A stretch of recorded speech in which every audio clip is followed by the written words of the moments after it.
Hey les amis, J-9 avant la fin du Mercato Show. Non, c'est pas le Mercato Show, mais c'est le Topo Mercato de chez Seb. Alors, on suit le scénario depuis 1 mois et demi passé. J'espère que vous avez passé tous un bon moment avec moi.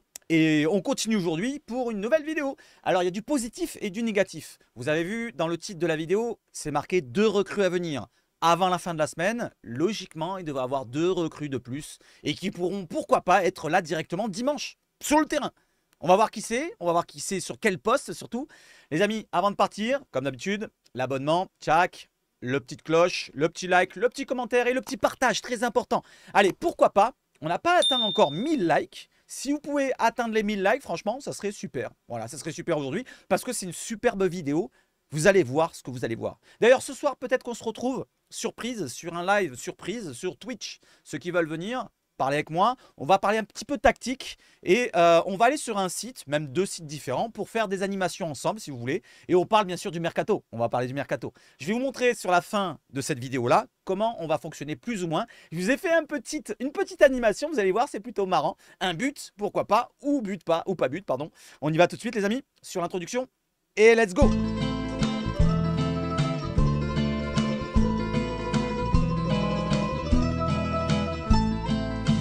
Allez, on commence par quoi? Par l'action de Balerdi. Cette percée contre Brest, je ne peux pas m'en passer. Voilà, donc comme vous voyez, le résultat en haut, on va le laisser toute la semaine jusqu'à la rencontre de dimanche, les amis. Alors, on enchaîne. Bam, regardez-moi cette action. Il a un ballon, hop, il évite un tacle de Ledoiron. Ensuite, il va mettre quoi? Un grand pont, je crois, non? Non, c'est un petit crochet là face à je sais pas qui c'est. Après, il va mettre un grand pont derrière. Regardez, hop, un grand pont en poussant le ballon, en passant devant je ne sais pas qui est passé. Et derrière, il va dribbler le gardien, mais malheureusement, il pousse trop loin le ballon. Voilà l'action, la percée de Léo Balerdi qui a failli mettre un but exceptionnel. Allez, on enchaîne maintenant avec les mauvaises nouvelles. D'abord, on va partir des mauvaises nouvelles et on partira sur les bonnes nouvelles après. Allez, on y va. Chancel Mbemba n'a pas été licencié. Alors, il y avait une rumeur dans la journée d'hier qui disait qu'il était licencié. Chancel Mbemba après sa réunion de la semaine dernière. Cela dit, c'est un insider. Encore, je ne vais pas vous citer l'insider sans S, bien sûr, qui nous a dit il est viré, ici et là, voilà. Ben non, apparemment, il n'est pas viré. Selon Ambou, il nous rajoute quoi? Depuis la fin de la saison dernière, le joueur, donc Chancel Mbemba, souhaite rejoindre Al-Shabaab en joueur libre. Donc il voudrait finir son contrat ou alors être viré par le club directement pour pourquoi pas toucher une prime à la signature. Derrière, il ne précise pas. Et l'OM, derrière, refuse de le libérer de son contrat et demande au moins, ou environ plus ou moins, voilà, 5 millions d'euros. Cette fois, cette information-là, c'est comme l'autre, c'est insiders, on va prendre avec des pincettes. On enchaîne maintenant avec d'autres informations qui viennent de médias de la Provence, qui nous dit que le verdict de la réunion suite à l'altercation Mbemba-Zarak qu'on avait vécu la semaine d'avant, eh bien, l'OM ne souhaite pas licencier Mbemba en fin de contrat dans 1 an, donc fin de saison là, considérant que c'est justement ce qu'il chercherait. Il chercherait à se faire licencier du côté de Mbemba pour toucher sa prime à la signature, comme je vous l'ai dit.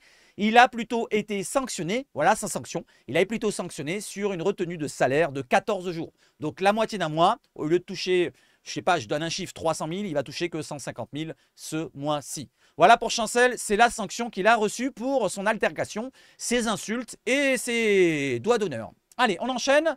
Et on enchaîne avec quoi? Avec les lofters. L'OM se serait mis d'accord avec les joueurs au salaire important, donc les lofters plus ou moins, Gigot, Mbemba, Verretou, pour qu'ils quittent le club en cas de non-qualification en Coupe d'Europe. C'était la saison dernière pour les recrues, quand on les a recrutés. Verbalement, je pense, peut-être qu'il n'y avait pas de clause. Sinon, sur le contrat, si c'est marqué, eh ben, ils doivent partir d'eux-mêmes. Mais je pense que c'était verbalement. Ils se sont mis d'accord entre le club et les joueurs. Est-ce qu'il y a une preuve? Pour l'instant, on ne sait pas. Je ne sais pas si vous y croyez, vous. Est-ce que vous y croyez à cela? Que l'OM se serait mis d'accord avec les joueurs quand ils signent pour leur dire si on ne fait pas de Coupe d'Europe, eh ben, vous partez.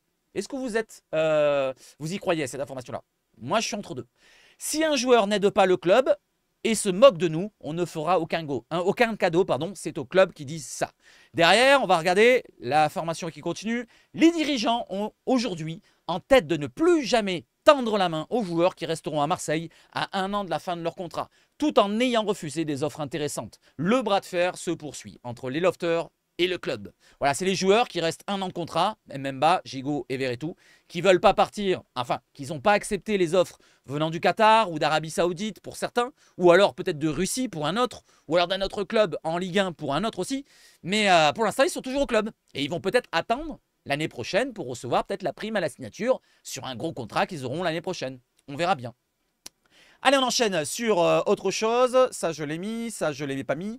Les joueurs laissés de côté se sont mis en tête de prendre leurs décisions le plus tard possible. Ce qui ne fait pas les affaires de l'OM. Et oui, parce qu'on ne peut pas recruter d'ici là. Voilà, on a un problème sur les salaires, sur la masse salariale principalement, et sur aussi les transferts. On n'a pas d'argent, on veut récupérer l'argent. Désireux de vendre avant d'acheter du côté de l'OM. Certains disent, alors on va continuer, certains se disent même prêts, entre les joueurs, en privé, à aller jusqu'à la fin de leur contrat pour partir libre dans un an, sans laisser la moindre indemnité de transfert à l'OM, mais en s'octroyant l'été prochain une prime à la signature, comme je viens de le citer. Voilà un petit peu le résumé, ça c'est du côté de RMC Sport.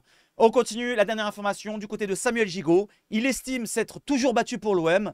Il pense qu'il ne mérite pas cette mise à l'écart. Et vous, dites-moi s'il mérite cette mise à l'écart du côté de Samuel Gigot. Alors ne parlez pas de son niveau. Moi, si on parle du niveau, il n'a pas sa place. Mais si on parle vraiment de son implication, de son intégration, de son tout ce que vous voulez, franchement, c'est vrai qu'il n'a jamais triché. Voilà, on peut le dire ça, et je suis d'accord avec ce qu'il dit là. Voilà, peut-être qu'il ne s'est jamais pris la tête avec le club, et il ne comprend pas pourquoi il a été écarté. Après, si on lui avait dit l'année dernière, comme on avait vu dans l'information juste avant, que le club s'était mis d'accord avec lui pour qu'il parte si on n'a pas de Coupe d'Europe, eh ben il doit partir. Il doit partir. Si c'est verbalement qu'il n'a pas retenu, il faut lui rappeler. Voilà, donc où on en est avec les lofters, les amis. Et on enchaîne sur le mercato et on enchaîne sur un autre avis, par contre, d'un joueur qui a tout fait pour rester et s'intégrer. Et pourquoi pas s'imposer, c'est Kondogbia. Kondogbia, a été réintégré grâce à son discours qui a séduit De Zerbi. Je n'ai pas été à la hauteur la saison passée, nous dit Geoffrey. Je vais travailler, donner le maximum, essayer de vous convaincre en parlant de coach et à la direction. Et s'il y a une offre et que vous ne comptez pas sur moi, je partirai. Oui, donc lui, il est ouvert à partir. Si, bien sûr, on ne le veut pas au club, il partira. Il ne fera pas de ramdam. Voilà du côté de Kondogbia. Allez, on enchaîne. Et pour avoir l'avis d'un joueur qui m'a plu dans ses avis à chaque fois à la fin de chaque rencontre. Alors, ça dure que 20 secondes. Vous avez l'écouté. Je l'ai déjà écouté, moi. N'hésitez pas à écouter et dites-moi ce que vous en pensez. C'est Paul Lopez. Je vous avais dit la dernière fois, quand c'était sur son départ, que je vous avais dit que c'était une belle personne. Quand il était amené à parler après les matchs, même en cas de défaite, il était là au micro et il ne se cachait pas. Regardez ce qu'il dit. Regardez ce qu'il dit. C'était la saison dernière, après le Brest OM où on perd 1-0, si je me souviens bien. Ah merde, j'ai pas mis le son. Qu'est-ce qu'on peut dire? Alors je remets le début, excusez-moi. Qu'est-ce qu'on peut dire? Je remets le début. C'est au fin de saison, c'est le président qui décide qu'on ne peut pas jouer là, on ne peut pas jouer là. Qu'est-ce qu'on peut dire? Qu'est-ce qu'on peut dire? On ne peut rien dire. Si arrive la fin de saison, il dit s'il vous plaît, partez. On doit partir tout le monde. Tout le monde. On doit partir. On doit partir, tout le monde. On ne peut pas jouer là. On ne peut pas jouer là. On ne peut pas. On peut pas. On peut pas jouer avec cette mentalité. Hein. C'est Voilà, donc la réponse, au fin de saison, c'est le président qui décide est bien finalement au dossier des lofters. Voilà, vous n'avez pas été au niveau. Pour certains, après, la mentalité, il y en a certains qui n'ont rien à se reprocher. Je sais pas, je dis un verre et tout. Sur le terrain, il a tout fait. Après, en dehors, peut-être, il s'est passé des choses, je ne sais pas. Pour l'instant, on en est là. Voilà, les amis, et on part sur le mercato. On y va tout de suite avec une recrue potentielle, un jeune milieu de terrain belge qui est du côté de l'Atlético. Alors, je vais vous citer un thread, juste après. Vous allez me dire ce que vous en pensez pour comparer avec un ancien joueur. On va voir ça après. Alors, l'OM serait intéressé par Arthur Vermeuren, ou Vermeuren, je ne sais pas comment on dit en belge. Concurrence du Bayer Leverkusen et le RB Leipzig, deux clubs allemands. Attention, c'est compliqué, avec ces clubs-là, ils ont quand même de l'argent, des ressources financières. L'Atlético Madrid serait ouvert à un prêt du joueur de 19 ans, très jeune, qui souhaite jouer régulièrement cette saison. Négociations et décisions à venir, c'est-à-dire dans les prochains jours, entre l'OM, Leverkusen, Leipzig. Quel club va choisir le jeune belge? Moi, si j'étais lui, j'irais du côté de l'OM. Parce qu'il y a peut-être une place à se faire avec les manques qu'il y a au milieu de terrain. Pourquoi pas? Et on va parler un petit peu du milieu de terrain, puisqu'on va parler d'un autre milieu de terrain qu'on peut le comparer. Alors, regardons sa fiche Transfermarkt du côté du milieu belge. Il a 19 ans, vous voyez là. Arthur de son prénom, milieu central, 1m80. 4 sélections avec la Belgique, 25 millions de valeur Transfermarkt. C'est pas un achat, c'est un prêt, n'oublions pas. Atlético Madrid, 2030 son contrat. Donc, ça sera un prêt, à mon avis, sans option, ou peut-être avec une option, mais vraiment très très élevée pour pas qu'on le recrute. Peut-être, parce qu'ils y croient peut-être à ce joueur-là du côté de l'Atlético. Ils l'ont prêté l'année dernière du côté de Royal Antwerp, où ils l'ont recruté. Alors on va lire ça. Il est droitier, milieu défensif, il peut jouer. Non, il est milieu central, il peut jouer milieu défensif. 25 millions, valeur Transfermarkt. Il est parti du côté de Royal Antwerp pour 18 millions d'euros. Voilà. La saison dernière, on regarde un petit peu sa fiche. et on y va tout de suite, si ça s'ouvre bien sûr. Il a joué 37 rencontres pour 2 buts et 6 passes décisives. Il est quand même assez précis dans ses passes, vous allez voir sur le trade de tout à l'heure. Il a joué du côté de la Jupiler Pro League puisqu'il a été prêté par la suite. Ou à moins, non, il est arrivé en janvier, excusez-moi. Il est arrivé en janvier du côté de l'Atlético. Il a fait la moitié de saison du côté de la Belgique. Et il est arrivé en janvier du côté de l'Atlético, comme on l'a vu juste avant. Regardez, je vous le remontre. Il est arrivé le 26 janvier exactement, dans la période de mercato hivernal. Donc il a fait le début de saison l'année dernière avec Royal Antwerp, il est arrivé à l'Atlético, mais il n'a pas eu de temps de jeu malheureusement. 5 petites rentrées du côté de la Liga avec 160 minutes et 6 matchs en Ligue des Champions pour le jeune belge. On continue, maintenant on va sur le trade pour qu'on voit un petit peu quel est ce style de joueur les amis tout de suite. Alors, quel est ce style de joueur les amis? J'ai pris un trade d'un, je ne sais pas s'il est anglais ou je ne sais pas quelle nationalité. En tout cas un bon trade que j'ai traduit, que j'ai un petit peu changé les mots et j'ai un petit peu mis à la sauce française bien sûr. Trade intéressant sur Arthur Vermeuren, rédigé par The Art of Seven, légèrement modifié ici. Rappel, il date du 14 décembre, c'était avant qu'il aille du côté de l'Atlético. Il y avait un autre club qui était dessus, c'était le Barça, c'est pour ça qu'il en parle. Et il y avait peut-être des clubs anglais dessus, c'est pour ça qu'il en parle aussi. Allez, je vous lis ça. Je vous lis ça, je vous agrandis ça. Le jeune Belge a attiré l'attention de la plupart des clubs européens en Ligue des Champions cette saison. Mais qu'est-ce qui distingue Vermeuren des autres milieux de terrain? Et on va lire ça ensemble. On lit ça ensemble. Son plus grand atout est son QI, quotient intellectuel. Pour quelqu'un de son âge, il a un niveau de perception incroyable, ce qui lui permet de concourir au plus haut niveau à un jeune âge. Il comprend que le spacing, ça veut dire le jouer dans le demi-espace, jouer dans les demi-espaces, est à un niveau élite, au point que cela semble instinctif. Les déplacements, il les fait instinctivement, malgré qu'il a que 19 ans. Vous voyez là, on le voit sur une vidéo de derrière. Je ne vais pas vous la mettre entière parce que ça dure plus de 2 minutes. Et on continue derrière. Si vous êtes intéressé pour le trade, regardez sur mon compte Twitter. J'enchaîne avec un autre avis dessus. Sa conscience lui permet d'être constant, astucieux sur le plan défensif. Vermeuren semble toujours être au bon endroit, au bon moment, lorsqu'il effectue des interceptions et des interventions juste avant l'émergence des transitions offensives. Donc il se place au bon moment, au bon endroit, à chaque fois qu'il y a un contre à jouer des adversaires. Vous comprenez? Donc c'est un joueur qui a cet instinct de se placer dans les demi-espaces, comme on l'a dit, pour les occasions à construire, mais aussi quand il n'a pas le ballon pour défendre, pour récupérer un ballon. Voilà, défensivement, il est quand même pas mal aussi. On continue. En plus de sa discipline positionnelle, alors j'ai repris la traduction originale, je ne sais pas si ça se dit, mais je pense que oui, sa discipline positionnelle, donc il est discipliné dans sa position, voilà, il ne va pas tergiverser, et Roberto De Zerbi aime bien, tout au cordeau. Il a une bonne dose d'agressivité dans ses actions. Il n'est jamais trop engagé, il garde la maîtrise dans ses tacles, donc c'est très très bon. Il va au contact, mais il garde la mesure quand même. Il ne va pas comme un sauvageon, comme Gigot contre Neymar par exemple. Vermeuren est également défensivement très volontaire, ce qui facilite son insertion au milieu de terrain. Donc c'est un milieu assez polyvalent qui peut participer au jeu, mais aussi défensivement, il peut apporter. Là, je continue. Hop. En termes de possession du ballon, le maître mot est la simplicité. C'est un joueur assez simple. Il garde le ballon en mouvement, il a une bonne portée de passe, mais semble rester dans les limites de l'ambition. C'est un autre trait qui témoigne de sa maturité précoce. On continue, vous voyez là, regardez le petit centre, il a une bonne patte droite, passe décisive, non ça passe à côté. Je continue, je reviens en arrière, voilà, on continue le trade, je ne vous montre pas les vidéos sinon c'est trop long. Les passes longue distance de Vermeuren et sa capacité à jouer, regardez la vidéo en dessous parce que vous voyez qu'il a un bon jeu long, un bon jeu de passe dans les intervalles. Regardez bien, regarde le jeu long, le jeu court. Les passes longue distance de Vermeuren et sa capacité à jouer entre les lignes sont impressionnantes. Il sait choisir ses moments lorsqu'il joue de manière progressive, une autre indication de sa maturité et de son QI footballistique. Je continue. Voilà, donc vous voyez qu'il fait des belles passes dans les bons intervalles, les longues passes et tout. Je continue. En tant que dribbleur, il est trompeur. Il est très sûr techniquement et résiste au pressing. Il peut développer ce domaine de son jeu car il peut être plus aventureux dans les positions dans lesquelles il se trouve parfois, mais cela viendra avec l'âge. C'est-à-dire que dans son côté dribbleur, en fait, c'est surtout sur son premier contact, il arrive à déstabiliser l'adversaire. Un contact d'abord du pied gauche, du pied droit, il est à l'aise des deux pieds. Et franchement, il a une bonne qualité technique. Alors, je ne vais pas vous dire qu'il va faire un passement de jambes et tout le bordel, et c'est pas, on va dire, un Greenwood, mais quand même, c'est assez élégant. C'est assez élégant. Par rapport à un Højbjerg, c'est un autre style. Et d'ailleurs, on peut le mettre, voilà, en paire avec Højbjerg, c'est peut-être un comparatif, une complémentarité qui peut se faire. On a un joueur qui peut être dans ce rôle-là, d'être là à faire un système de box-to-box, on va dire, qui va être là à partir de derrière pour faire créer du jeu et amener un surplus dans le côté offensif. Et Højbjerg qui sera peut-être la plaque tournante devant la défense, qui sera là pour faire le policier devant la défense. Voilà un petit peu ce que j'en pense. Je continue, c'est pas terminé.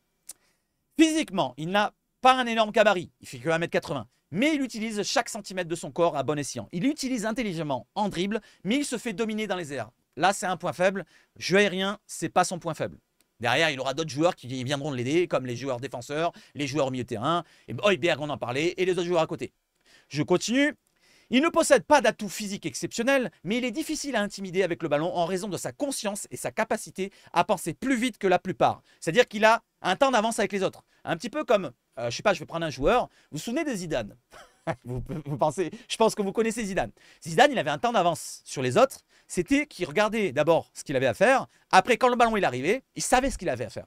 Même s'il était lent par rapport aux autres. Zidane, on disait que c'était un faux lent, mais il était quand même assez lent dans ses gestes. Il avait quand même cette capacité à être en avance sur les autres. Et avec sa qualité technique, il faisait des différences énormes. Quand sur le contrôle, c'était énorme. Et c'est un joueur de ce style-là, vous voyez ce que je veux dire? Voilà, c'est un joueur qui est dans la maturité QI footballistique et même la qualité technique et même le temps d'avance sur les autres qui est énorme. Jeu long, énorme. Peut-être déficience sur le physique, condition impact physique et jeu aérien de ce que j'ai vu. Moi, j'ai regardé les vidéos quand même, hein, et de ce que j'ai vu dans les trades, dans ce trade-là par exemple, qui est plutôt intéressant. Et face à des joueurs plus physiques, en défense, il s'en sort plutôt bien. Et il ne faut pas oublier qu'il n'a que 18 ans. C'était l'année dernière, il a 19 ans maintenant. Il va encore évoluer physiquement et à 1m80, il a encore une chance de développer son physique à condition de suivre un entraînement approprié. C'est-à-dire de prendre des pilules, rouge ou bleu. Non, il est resté à 1m80 de ce que j'ai vu. Il n'a pas grandi depuis le temps. Après 1m80, c'est pas non plus un petit. Voilà, 1m80, c'est une belle moyenne pour un footballeur, je trouve. Et après, il a un rôle particulier. Ça ne va pas être le mec qui va mettre de l'impact. Ou alors il peut en mettre quand même. Je continue. Personnellement, donc là c'est le gars qui nous répond, je pense que c'est l'un des talents les plus raffinés du game en ce moment. Du game total du football. Hein. Voilà, au milieu de terrain, c'est un des joueurs les plus raffinés qu'ils connaissent. En tant que jeune joueur, hein, il a que 19 ans, je vous rappelle. Et je pense qu'il peut devenir un excellent meneur de jeu en profondeur. Alors peut-être qu'il veut dire reculer, je pense. Voilà, la traduction était un petit peu délicate à traduire, donc j'ai mis le même mot. Mais je pense que c'était plutôt en reculer. Mais je ne suis pas sûr de la façon dont il s'intégrerait en Première Ligue. Et vous savez, ça me fait penser à quoi? On n'a pas fait Eki Fernandez. Ça peut potentiellement se rapprocher d'un même style de joueur. Voilà. Eki Fernandez était gaucher peut-être. Ambidex, il avait un bon pied droit aussi, il me semble. Mais lui, il est plus droitier et l'inverse, gaucher, un peu moins fort. Et ça peut se ressembler en termes de profil. Ça peut se ressembler. Je continue. Il aurait besoin de temps pour s'adapter et d'une confiance inébranlable de la part de celui qui le recruta pour résister à la tempête physique que le jeu anglais lui imposerait. C'est pourquoi je pense qu'il serait parfait dans un club comme Barcelone. Je continue. Il conviendrait parfaitement au Barça. C'est un joueur qui donne les tempos. Comme je vous l'ai dit, c'est lui qui va mettre le tempo avec le ballon. Pas comme Højbjerg qui sera dans la position, avec le ballon aussi, il peut le donner le tempo, mais lui sera plus dans la qualité des passes aussi supplémentaires. Le petit dribble qu'il va bien faire, la petite différence qu'il va faire, c'est lui qui va la faire techniquement. Parlant par rapport à Højbjerg, c'est plus le mec métronome, pas trop. Je continue. C'est un joueur qui donne le tempo, qui pense plus vite que 99% des joueurs, qui aime jouer court, aussi avec la capacité de se montrer expansif quand on lui donne l'occasion. C'est-à-dire que on peut lui laisser se libérer, mais la plupart du temps, il va jouer court ou simple plutôt. C'était plutôt ça la traduction. Il va plutôt jouer simple, mais il peut se libérer si on lui laisse l'occasion, et si Roberto De Zerbi lui laisse l'occasion, si bien sûr il vient à l'OM. Il rappelle beaucoup Guardiola en tant que joueur. C'est pour ça que je me dis, il rappelle un joueur, et Guardiola était de ce style-là aussi, c'est vrai. On peut le penser. N'hésitez pas à m'en citer là, les amis, une comparative du joueur. Si vous voyez Guardiola ou un autre joueur, n'hésitez pas. Alors on continue, c'est pas fini. Quand Guardiola a fait ses débuts au Barça, Cruyff est venu le voir jouer avec le Barça B, où Pep jouait au milieu droit à l'époque. Cruyff a vu quelque chose en Pep ce jour-là, un donneur de rythme, un orchestrateur, quelqu'un qui pouvait lire le jeu comme personne d'autre. Comme le jeune joueur qu'on va peut-être recruter, le Belge. Je continue. En lui demandant de se déplacer au milieu, il a excellé et a ensuite été impliqué dans l'équipe première. Guardiola était le fondement de tout ce qui a fait la grandeur de la Dream Team du Barça. Il a permis à la magie d'opérer avec la simplicité dont Vermeuren est capable. S'il devait aller en Première Ligue, Manchester City serait le lieu idéal pour lui. Je pense qu'il peut jouer en 6 en Europe, seul en 6. C'est-à-dire qu'il peut jouer devant seul en défense. En France, en Espagne, en Italie, en Bundesliga, pourquoi pas. Mais en Angleterre, son jeu devra être plus adapté avec un double pivot. Et ça vous pas fait penser à quelque chose, ça? Double pivot. Monsieur De Zerbi. Voilà, Monsieur De Zerbi, est-ce qu'il n'a pas capté ce truc-là? Peut-être qu'il a vu ce trade de Sebach Foot, ou plutôt de, je sais plus comment il s'appelle. Voilà, ça peut correspondre à ce que je vous dis là, en double pivot, avec l'OM, pourquoi pas. Je continue. Avec Pep, qui cherche à jouer dans un 3-4-2-1, associé à un milieu de terrain plus physique, je pense qu'il peut devenir un grand milieu de terrain de Première Ligue, et qui, de mieux pour encadrer un joueur du profil de Vermeuren que Pep Guardiola. Je continue, il reste encore un truc et je vais dire félicitations à The Art of Seven, gros travail de Art of Seven. Mettez un big travail là dans les commentaires. Si vous avez apprécié ce trade, n'hésitez pas et allez surtout l'OM. Voilà, et surtout allez l'OM. Voilà, trade intéressant je trouve dans le descriptif. On peut se dire que ça va être en complémentarité parfaite pratiquement de Højbjerg. En plus il est jeune. N'oublions pas qu'au milieu de terrain, on a des anciens. On a Højbjerg, on a Kondogbia, on a Rogier. Et on n'a que Koné, est-ce qu'il peut descendre dans le jeu? Parce qu'apparemment, il est pris pour numéro 10, avec Harit qui partirait ou qui serait sur le banc. Et là, si on prend ce joueur-là, il serait jeune. Pourquoi pas? Ça serait intéressant. Après, l'option d'achat, je ne sais pas s'il y en aura parce que c'est compliqué. Hein. Le prix, 25 millions. Il a un contrat jusqu'en 2030, ça sera compliqué. Allez, on enchaîne les amis. Du côté de l'OM, qui aimerait boucler 2 dossiers avant ce week-end, comme je vous l'ai dit dans le titre, avec l'espoir d'apercevoir ses nouvelles têtes sur la pelouse du Vel dimanche face à Reims, comme je vous l'ai dit au début de la vidéo, selon la Provence qui nous cite ça dans son article d'aujourd'hui. Je continue. Norwich envisage de recruter Lenny Joseph de Grenoble pour remplacer Jonathan Rowe qui pourrait rejoindre l'OM. Discussion entre l'OM et Norwich à un stade avancé selon Santi Aouna qui a relayé Lianos Kostas. Voilà où nous en sommes. Du côté de Norwich, ils recherchent un remplaçant à Jonathan Rowe. Ils l'ont écarté du groupe. Il ne fait plus partie de l'effectif. Il n'est plus avec l'effectif pro. Il s'entraîne. Je ne sais pas s'il s'entraîne avec les pros. Je pense que peut-être que oui. Mais en tout cas, il n'est pas dans l'effectif. Il n'a pas joué une minute, il me semble, depuis le début de saison avec les pros. Donc, pourquoi pas le recruter? Parce que du côté de Norwich, ils n'en veulent plus. Lui, il veut venir à l'OM. On a proposé quelque chose, vous allez voir juste derrière. Et en plus, il cherche un remplaçant. Hop! La proposition de l'OM, on y va. L'OM a formulé une nouvelle offre à Norwich pour Jonathan Rowe. Prêt avec option d'achat obligatoire, pour l'année prochaine sûrement, de 16 millions d'euros selon Ben Jacobs. C'est un média anglais, c'est un journaliste anglais. Du côté de RMC Sport, il nous parle plutôt de 15 millions d'euros. Donc on en reste entre 15 et 16, si vous voulez, 15 et demi. Voilà, pour rester vague. L'OM reste optimiste sur la conclusion d'un accord, selon RMC Sport et Ben Jacobs. On continue, c'est pas terminé sur ce dossier-là et on fera un point après. À l'OM, on négocie activement une offre de prêt avec obligation d'achat environ 15 millions, quand on vient de parler, c'est la Provence qui nous relaie ça, pour recruter Jonathan Rowe, pisté par Rennes, on a Rennes en concurrent, Atalanta, Bergame d'Italie, et Ipswich. On parlait de 4 clubs, le 4e on ne le connaît pas, c'était un 2e club de Première Ligue, je ne sais pas qui c'est, pour l'instant, je crois que c'était Leeds. C'est pas Première Ligue, c'est Championship, c'est Leeds qui était aussi concurrent. Au club, à l'OM, on va tout faire pour aller au bout de cette opération. Là, on est vraiment parti pour le recruter. Derrière, une petite précision pour Jonathan Rowe. Voilà, je vais vous la montrer. Ah non, c'est juste après la précision. Il y a encore quelque chose. L'OM se rapprocherait, selon l'équipe, d'un accord avec Norwich pour Jonathan Rowe, qui pourrait être marseillais d'ici la fin de semaine. Et c'est ce qu'on disait tout à l'heure avec la Provence. Ils veulent 2 joueurs avant la fin de semaine. Pourquoi pas Jonathan Rowe? Et pourquoi pas qui, les amis? Pourquoi pas qui? Neil Maupay peut-être? Ou Kylian Sildia, parce que ça en parle aujourd'hui aussi. Et on va voir ça tout de suite derrière. Précision pour terminer pour Jonathan Rowe. Regardez ce que j'ai mis en jaune. Ça date de la semaine d'avant. Il y a même 2 semaines pratiquement. Il est intéressant de noter que HITC, c'est un média anglais, peut confirmer que Brighton a observé l'international anglais des moins de 21 ans lors de sa brillante campagne avec Norwich 2023-2024. De Zerbi étaient alors aux commandes. Donc c'est De Zerbi qu'il a observé déjà l'année dernière. Et il semble que son intérêt pour Rowe l'ait suivi en France. Très important de souligner, merci GP13. Donc ça veut dire que De Zerbi le veut vraiment ce joueur-là, depuis l'année dernière. Il a observé toute l'année dernière, donc il ne le prend pas comme ça à la va-vite. Il ne se dit pas, tiens, lui, il a fait des stats comme ça, vite fait, sur Transfermarkt. Non, non, il a vu. Il a vu le joueur en cassette, en DVD, en vidéo, en clé USB, je sais pas moi, bref, il a vu. Voilà, ou par la pensée, il l'a vu. Mais en tout cas, il l'a vu. Et c'est très intéressant de savoir qu'il l'a vu. Voilà, parce qu'au moins, on sait que De Zerbi le veut absolument. Allez, on enchaîne maintenant avec un autre poste avec Kylian Sildia. L'OM a formulé une 3e offre, pas une, pas 2, pas 4, 3. 3e offre à Fribourg pour Kylian Sildia. Négociation pour un prêt avec option d'achat obligatoire, comme juste avant pour Jonathan Rowe. On reste sur les prêts parce qu'on n'a pas vraiment de liquidité. Comme je vous l'ai dit, il faut que les joueurs qui sont là dans le loft, qui partent, que ce soit Mbemba, que ce soit Verretou, que ce soit Gigot, on peut récupérer un peu d'argent. Sur Gigot, on peut récupérer 5 millions. Allez, je vais rester très très peu là, 5 millions. Pour Mbemba, on peut récupérer entre 5 et 10 millions quand même. C'est un bon joueur. Je vais dire 5. 5, 5. Allez hop. Et pour Verretou, il a fait une bonne saison. 8 à 10 quand même. Allez, 8 à 10, pourquoi pas. En tout, on peut récupérer pratiquement 20 millions. Allez, entre 15 et 20 millions, on peut récupérer. Et 15 et 20 millions, on peut recruter directement un Jonathan Rowe direct. Et là, un autre, on ferait un prêt. Ou alors, on met 50-50. On met 10 millions directement sur un transfert et 10 millions sur un autre. On peut recruter des joueurs avec 20 millions. Et oui, les amis. Donc, c'est ça qui nous manque, c'est un peu de maille actuellement. À moins que McCourt, ils disent, bon, c'est bon, ça suffit les histoires, je rajoute encore un peu. Voilà, McCourt, tu as 1,4 milliard. Allez, c'est pas pour 100 millions de plus que tu vas pleurer. 100 millions, j'ai abusé. Sur 20 millions de plus que tu vas pleurer. Ou 30, ou 40, ou 50, pourquoi pas. Prends-nous un bel attaquant, tiens.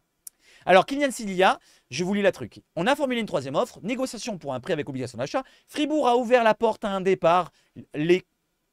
Alors, attendez. Fribourg a ouvert la porte à un départ. Les clubs sont en discussion pour trouver une solution. Ah, je l'ai mal marqué, mais c'est pas grave. Tout le monde a compris. Tout le monde a compris. Silia ne veut que l'OM. Il reste absolument têtu, obtus et tout en U avec l'OM. Voilà, il veut revenir à l'OM. Tous les joueurs veulent venir à l'OM parce qu'il y a 2 Herbie, parce que l'OM c'est l'OM et parce que c'est pas Paris, surtout. Voilà, on enchaîne. On enchaîne avec Kylian Silia. L'OM suit toujours avec attention la situation de Kylian Silia selon la Provence. Mais pour bouger sur ce dossier-là, l'OM devrait ou devra vraisemblablement, je ne sais pas si je l'ai bien écrit, ça me paraît long, bon c'est pas grave, vraisemblablement céder Baimo Maïté. Voilà, Baimo Maïté, au lieu de faire partir les insiders, j'allais dire les lofters, on va faire partir peut-être les joueurs qu'on ne voulait pas faire partir comme Maïté. Comme Harit. Harit, c'était entre deux parce qu'il a un gros salaire et on ne va pas le mettre sur le banc avec un gros salaire. Mais on aurait pu, pourquoi pas, le garder dans la rotation. Si on peut le garder encore une fois, hein, je ne sais pas. Mais pour l'instant, ils sont en vente. Que ce soit Harit et Aubameyang Maïté. Même Asdounaï, c'est entre deux. Hein, c'est pas vraiment... On veut s'en séparer, mais c'est pas vraiment comme les autres à côté, comme vous voyez. Quoique... Asdounaï, je sais pas en fait. Je peux peut-être me tromper. Les amis, excusez-moi. Allez, j'enchaîne. Asdounaï, on n'en parle pas. Et on parle maintenant des recrues, les amis.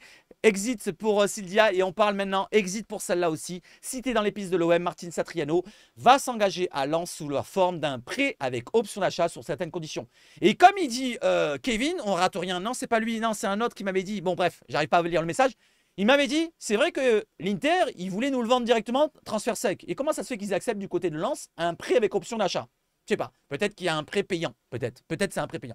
Donc il ira du côté de Lens, et ben bonne chance à lui. Allez, on enchaîne, peut-être qu'il voulait jouer la Ligue des Champions aussi, c'est ça qu'il faut penser. Il a aucune attache avec l'OM, le joueur. Il n'a aucune attache avec nous. Allez, on enchaîne avec notre attaquant peut-être de cette année, ça va être peut-être lui qui sera remplaçant d'Eli Wahi. Everton rejette l'offre de l'OM. Ah merde, ça commence mal. Pour recruter Neil Maupay sous forme de prêt avec option d'achat. Et oui, parce qu'on peut proposer pour l'instant des prêts comme je vous l'ai dit. Everton demande un transfert sec ou un prêt avec obligation d'achat comme les joueurs qu'on a fait avant. Mais nous, on se positionne sur ce joueur-là à la dernière minute et on n'est pas sûr de vouloir le récupérer l'année prochaine. Vous voyez ce que je veux dire? Ça serait un problème peut-être avec un salaire qui serait un petit peu plus important que certains qu'on aurait pris peut-être en prêt. Maupay sous contrat jusqu'en 2025 et Everton refuse d'activer l'année en plus qu'il a. Oui, Everton, ils ont l'option d'activer son contrat supplémentaire d'1 an. Voilà, c'est-à-dire 2026. Et là, à ce moment-là, ils pourraient nous le prêter. Mais ils ne veulent pas. Eux, ils veulent de la maille. Et combien ils veulent? On va aller voir ça tout de suite après. On y va tout de suite. Hop. Combien ils veulent d'après vous? Hop. Everton souhaite récupérer autour de 10 millions d'euros sur une vente de Neil Maupay alors qu'il lui reste qu'un an. Ça fait beaucoup, je trouve, 10 millions d'euros. Ça fait énorme, je trouve même. Une option d'achat obligatoire pourrait mettre tout le monde d'accord selon l'équipe, mais tout dépendra des offres des autres clubs que recevra le club anglais pour son attaquant de 28 ans. Voilà où nous en sommes pour l'instant pour Neil Maupay.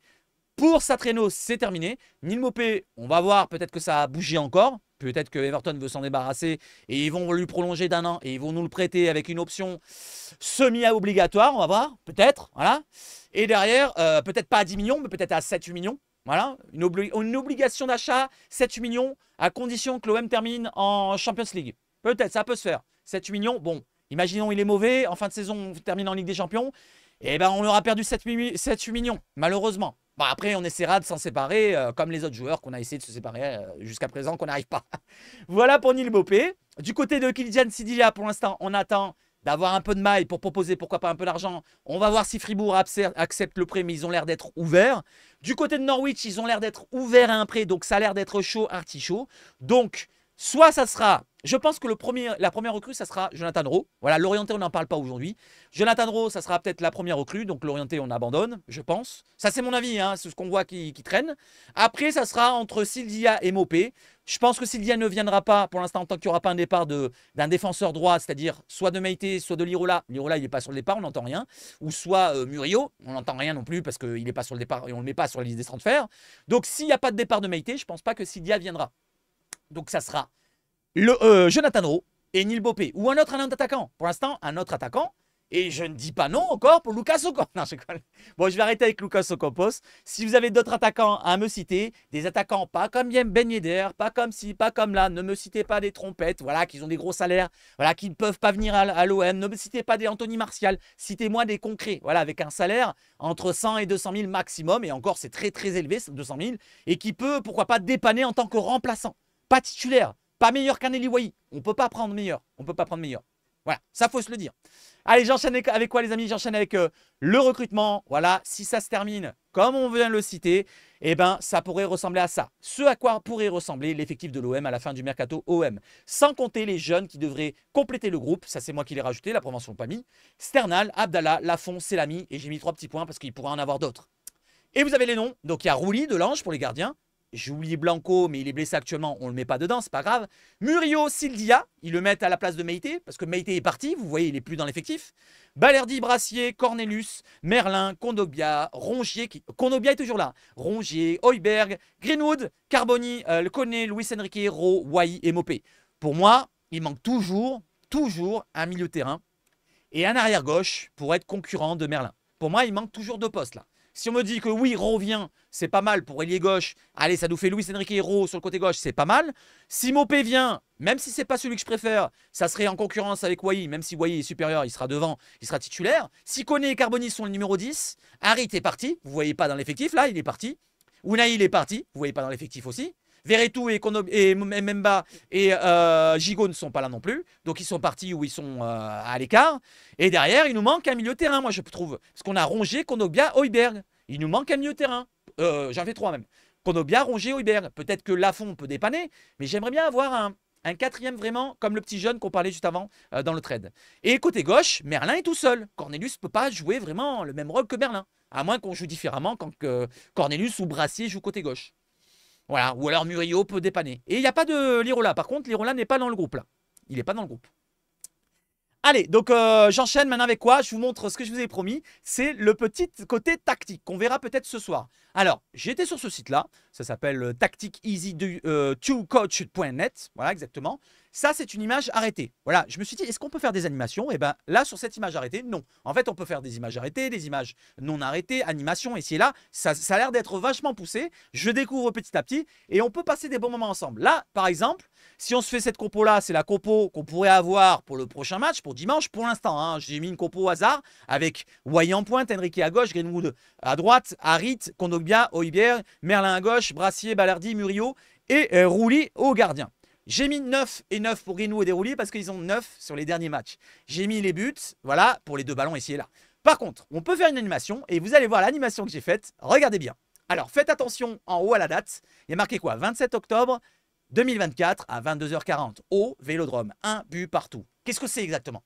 Allez, essayez de deviner. Et regardez, il y a une action qui va se dérouler à partir du milieu de terrain. 2 Marseillais qui ont le ballon. En face, le gardien.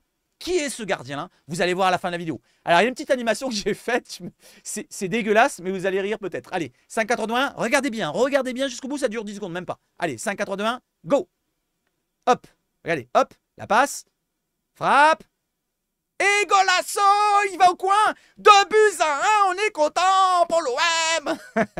Donnarumma qui chiale. Golasso de l'OM.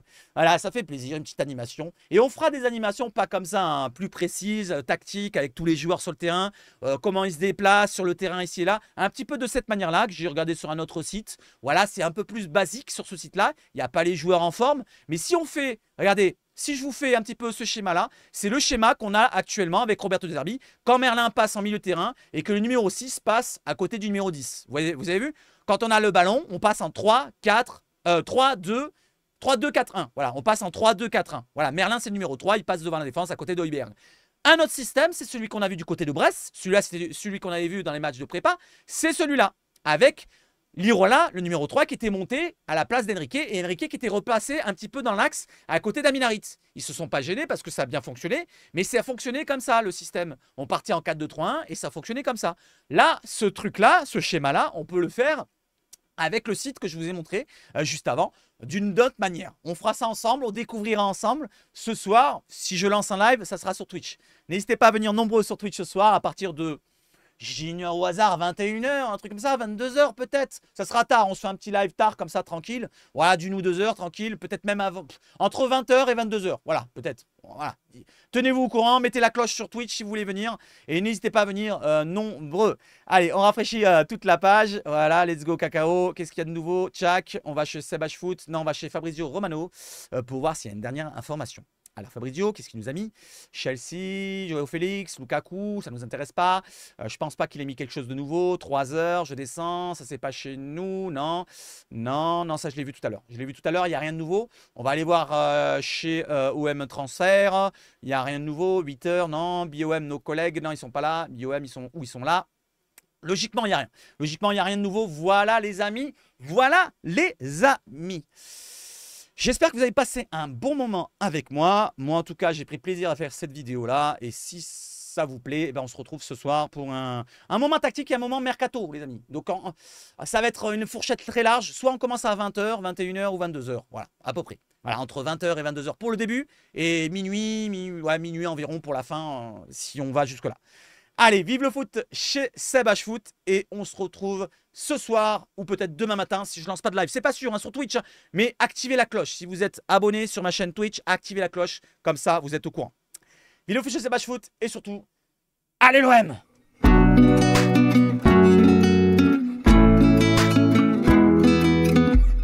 Ciao, ciao, ciao!